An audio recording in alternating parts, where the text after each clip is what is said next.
Marksman and Vanadis begins with setting up the premise of the series. Everything begins abruptly and the viewers are expected to pick up the pieces. Tigre Vorn, the protagonist of the anime, one of Brunei's soldiers and Earl of Alsace, one of Brunei's territories, survived the disastrous defeat in Dinant Plains by managing to escape. Tigre tried to murder Elen, the female protagonist of the series, and also one of the 7 Vanadis in the anime, with his arrow shot when he noticed the Vanadis from a distance, but all of his attacks were deflected by the Vanadis, leading to his capture. Tigre was woken up by Lim, Elen's bodyguard and BFF. Tita, Tigre's childhood mate and friend, was shocked to learn about Tigre's takedown and a hefty ransom for his release from Bertrand and Masha's in Alicia's Thorn Manor. Meanwhile, in Leet Merites, our main character missed 2 arrow shots because Rurik gave him poor quality arrows. When Elen used Arafar's wind power to halt a murder attempt, Tigre managed to oppress the assassin by striking an arrow into his foot from an incredible distance, even with a sluggish bow.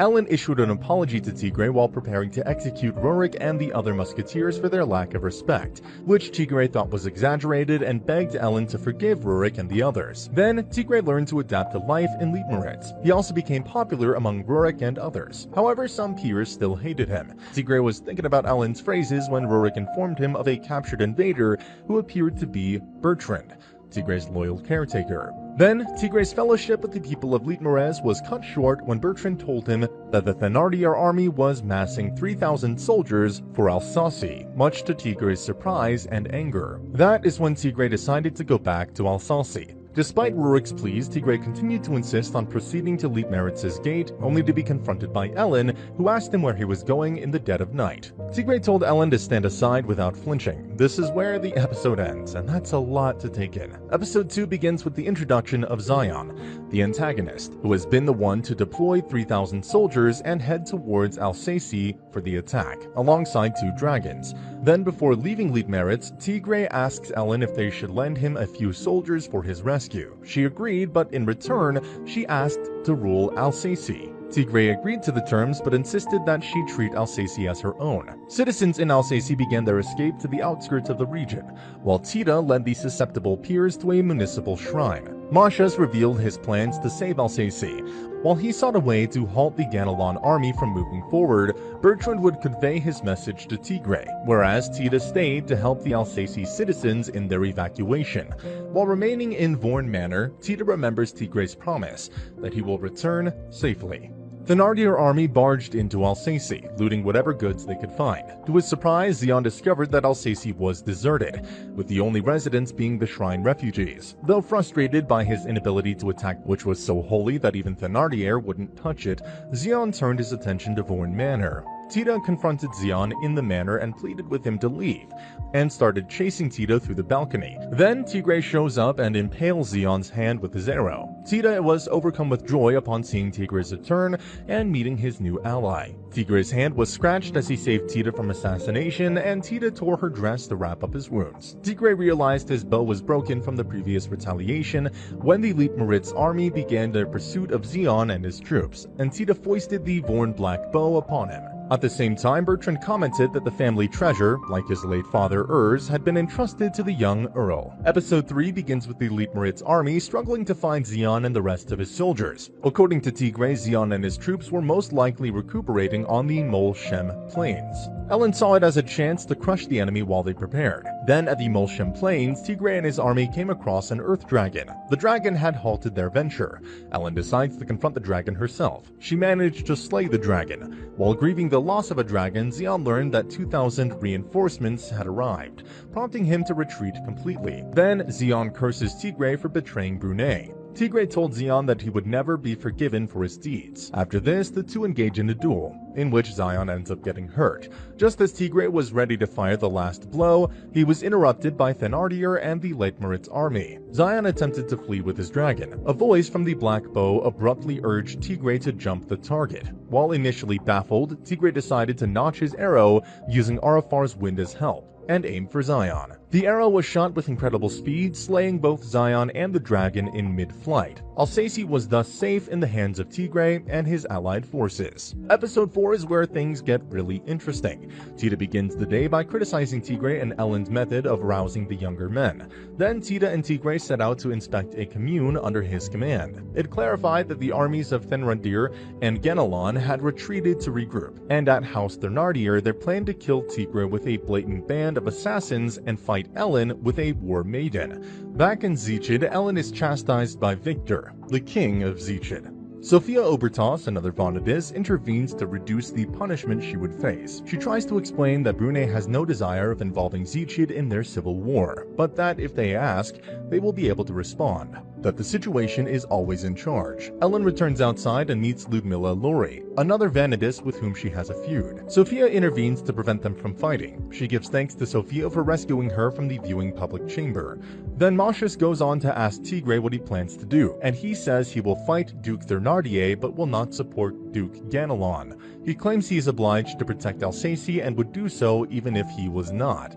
While on their way to a new location, Ludmilla tells Tigre that he has no chance of winning because of Duke Thenardier's vast network of allies, which involves her. Before they can say anything else, they come to a halt before hitting a wire trap and are attacked by assassins. Tigre attempts first aid after Lim is bitten by a venomous snake. Ludmilla, on the other hand, annihilates all of the assassins, and the group splits up, with Elen and Tigre riding off with the injured Lim and Ludmilla seeking medical attention. The episode ends after that. The 5th episode begins with Tigre getting a glimpse of Milla naked. Then, as an apology, Tigre treats Milla to his famous soup. Then Elen ordered Lim to dispatch her soldiers for Leitmeritz. Then Milla led her forces to fight Leitmeritz, just as Elen predicted, while Thenardier tried to attack Alsace once more. Even with a negotiated peace envoy letter from Tigre, Milla refused, insisting on her attack notwithstanding her general concerns. Both armies fought in the Burkina Plains, but neither won, resulting in hundreds of fatalities. Elen then mobilized her army and began to invade Milla's castle in the Tatra Mountains, only to be forced back due to severe weather and the formidable defenses of Tatra Castle. Despite Lim's protests, the Silver Wind Vanadis persisted in assaulting Tatra Fortress until Tigre mentioned probing around the mountains for a shortcut. While scouting, Tigre comes across Milla, who was hunting a fox. They both chat until sunrise. When she leaves, Tigre tracks her footprints, which lead him to the Tatra Castle. Elen and the Leitmeritz army followed Tigre's link, only to discover that its security had been toughened, and Elen attempted a futile attempt to breach the gateways. Tigre narrowly escaped an archer's attack and asked Arafar for help in breaking down the gate. Tatra Castle's gateways were damaged by Elen and Tigre's merged powers, and Elen flocked her army to siege the castle. Elen battles Milla after demolishing the rear entrance to the Tatra fortress. However, the last individual of the 7 Chains assassins interrupts this, only to be brutally murdered by Tigre. Milla comes to realize Tigre is not only the bear hunter she met previously, but he also only seeks to defend Alsace. Milla declares her impartiality in thanks for Tigre keeping her alive, effectively ending the fight. Then, Roland, the bearer of the legendary sword Durandal, obtains a royal decree to murder Tigre on the western border of the Brunei Kingdom. The Leitmeritz army and the Alsace army form an uncomfortable coalition known as the Silver Meteor Storm in the region territory. Sophie, a conciliatory envoy sent by Brunei Prime Minister Pierre Baudouin, enters the army site and notifies Tigre that he has been charged with treason. Sophie tells Elen where the remaining 4 war maidens are. While Hughes and Tigre struggle to keep their alliances loyal, the Navarre kingdoms come forward, and Roland dismisses all parley offers. The Silver Meteor Storm continues to suffer heavy losses during the Battle of Orange. Tigre is also gravely wounded while saving Elen from Roland's attack. In the 7th episode, Sophie appears and utilizes her Viralt, a pastor staff named Zot, to repel on-rushing Navarre knights, then vanishes once Tigre and Elen are safe. The Navarre knights abandon their pursuit when Mashas and his army units arrive. Mashas asserts that he cannot meet with the King Farron in the army barracks, despite the fact that Baudouin notified Mashas that Farron's well-being is dicey. With Tigre still barely conscious, Elen vows to gain the upper hand, and Sophie offers to assist her. Tigre is then given instructions by the Black Bow and accompanied by Tita to a mystical temple belonging to Tir Na Fal, the goddess of darkness, night, and death. Tigre needs to shoot Tida in a test of fortitude for greater power when Tida is possessed. He uses this power to ensure that the arrow doesn't really harm Tida, allowing the temple to vanish. The silver meteor storm turns the plains into a bog, making the Navarre Knights easy targets. Tigre shoots Roland with his newfound force after arriving at the battleground despite reopening his injuries. Roland barely escapes with his life and embraces defeat. The battle is over with half of the Navarre Knights dead. When the Navarre Knights return to Brunei's western frontier to fortify its defenses, Roland pays a visit to Nice for the king. Despite Tigre and Masha's warnings, while also trying to present Durandal as a symbol of alliance. Unfortunately, before he could meet Theron, Ganelon's arrangement traps Roland inside of a room, and as punishment for having failed to defeat Tigre's army, he is stung to death by extremely corrosive bees. I would make a Nick Cage joke here, but this story's already convoluted enough. Elen had to travel to Langnisa to assist Sasha, a friend of Vanadis who had written an urgent letter requesting assistance in repelling a Vanadis attack on Langnisa. Brunei became even more susceptible after Roland's death, as Mosinel began its incursion by capturing Angie's residents as slaves and ruining the village. While Thénardier's army continues to advance to oppose the invading army, Tigre leads the Silver Meteor army against their southern intruders. Rurik and Tigre noticed the slaves were heavily guarded during their scouting mission, and they also saved a girl named Rain. Then Kashim, the foreign invaders' colonel, ordered his 3,000 soldiers to decimate his enemy's 200 soldiers in the late evening, only to fall into the Silver Meteor Army's shadow military trap. Following morning, Tigre initiated another ambush against the Mosinel army, slowly reducing them from 20,000 to 18,000 men. Enraged, Kashim resorted to executing 10 slaves in order to entice the Silver Meteor army and Tigre to flee. When Tigre and the 600 Brunei soldiers arrived, Kashim did not believe Tigre was the military commander until the ambush by the Zikchid army. Tigre killed Kashim with his arrow. With Kashim's death, the Silver Meteor army triumphed and the slaves were set free. However, their win was cut short when they received word that the main army of 30,000 was on its way to them. Tigre and his longbow unit went to repel their army's advance, but their tenacity was too much for Tigre and his longbow unit. Then Mila and her army came to the rescue. Lim and Elen arrived at Langnisa. Sasha told Elen about everything that was going on in Langnisa, especially Lisa's attack on Langnisa due to a conspiracy between her and the bandits. Elen chose to fight Lisa in Borosolo for the sake of her friend. In the meantime, in Agnes, Mila formed an alliance with the Silver Meteor army and told her strategy for defeating the Mosinel army. Tigre was skeptical of Mila's strategies, but he was willing to give them a shot. Corrèze, the top general of the Mosinel army, divided his army into 7 battalions, each attempting to defend the convoy, to counter the Silver Meteor army's surprise attack. Ormea hills began to snow as Tigre vowed to win the fight, and the Battle of Ormea was just about to begin. 40,000 troops from the Mosinel army show up at the Ormea hills, where the Silver Meteor storm has established a small fortress on the first hill.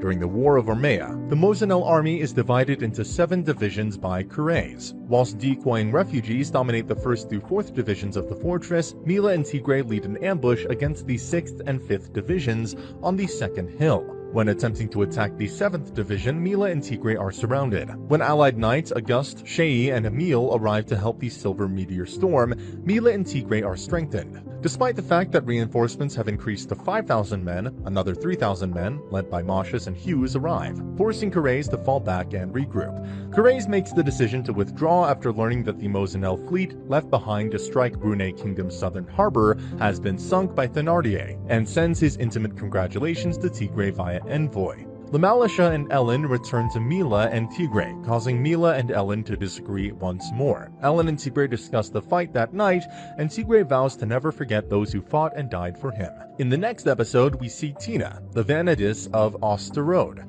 entering Tigre's bedroom via the Azendias' portal. Elen tells Mila to depart while thanking her for saving Tigre from the Mosinel army's incursion on the roof, but Mila begins to decline. Later, Rain messes up a council meeting with Lim, Tigre, and Moshes, and much to everyone's surprise, reveals herself to be the rumored dead Prince Renas. Then, Tigre makes the decision to bring Rain to Artisham to prove her royal lineage as one of Brunei's highborn ladies, as there is a caravan there that only the royal family knows how to enter, trying to prove her heritage. Then, somewhere within Brunei, Thenardier is thrilled to see Drevok's 5 dragons in front of him, 2 of which are enchanted with potent magical chains.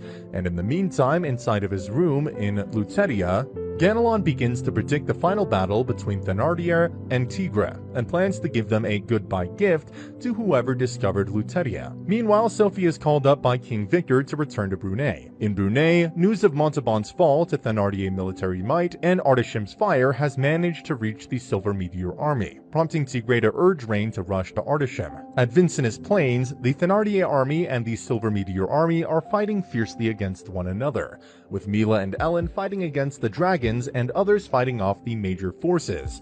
Mila and Elen successfully slaughtered the first 3 Earth dragons with their Vedas, but the remaining dragons demonstrate to be more difficult to defeat. The night concludes in a tie. The following day, Mila and Elen use the same strategy to defeat the 2 magical dragons. They place their faith in Tigre to thwart the main army as they rest against each other next to the blood-soaked carcasses of their slain foes. In the next episode, Tigre tells Mila, Rain, Tita, Elen, and Lima Lisha that they should go to Artisham after Elen wakes him up with bloodlust. Rain tells everyone that there are 3 ways to get to the Holy Grotto, and they opt for the second, which takes them through the Moshe Temple. Rurik, Rain, Elen, Tigre, and Bertrand learned that Thenardier and his men took a different route by entering the caverns through a hidden passageway beneath the temple. During the battle, Thenardier dispatches his second-in-command, Stade, to pursue Rain and Tigre, while Elen confronts Thenardier. As the cavern begins to fall, Thenardier decides to flee. Stade, on the other hand, continues to chase after Tigre. While Rurik, Rain, and Elen flee, Bertrand saves Tigre. Tigre runs towards Bertrand, who expresses how fortunate he was to serve Tigre before dying. Rain and Elen rush back to Artisham, where Elen discovers Tigre alive and Bertrand dead. As the final battle with Thenardier comes, the Silver Meteor Storm's leaders begin to think if Tigre will be able to overcome Bertrand's murder. Tigre had used Black Bow to shoot through the solid rock and establish the pit, according to a flashback. Tigre regains his composure after Elen tells him that she found joy when she started out as a simple bounty hunter. They then discuss the construction of a trade route connecting Leitmeritz and Alsace. Baudouin pays a visit to the army barracks, informing them that Farron has been poisoned several times by Ganelon, but has managed to regain his wits. Because Stade no longer orders the Thenardier army, the battle favors the Silver Meteor Storm during the Battle of Maryville. When faced with Thenardier, Tigre brings a single arrow and pulls it from his bow after Elen brings him back to his senses. Thenardier charges Tigre, who shoots him out of his seat through the forehead. The Silver Meteor Storm is celebrated as a hero by the Prince of Nice. Farron accepts Tigre's conditions for tranquility and acknowledges Rain as his heir. He also bestows on Tigre the title of Knight of the Moonlight, which is traditionally bestowed on the future leader of Brunei. Unfortunately, Farron dies a few days later, and Rain rises to the throne. Tita and Tigre return to Leitmeritz and work on the trade route that will be in the spring. The last episode ends with that. And that's the end of the video. Subscribe to the channel. I'll be uploading a lot of videos just like this. See you at the next one.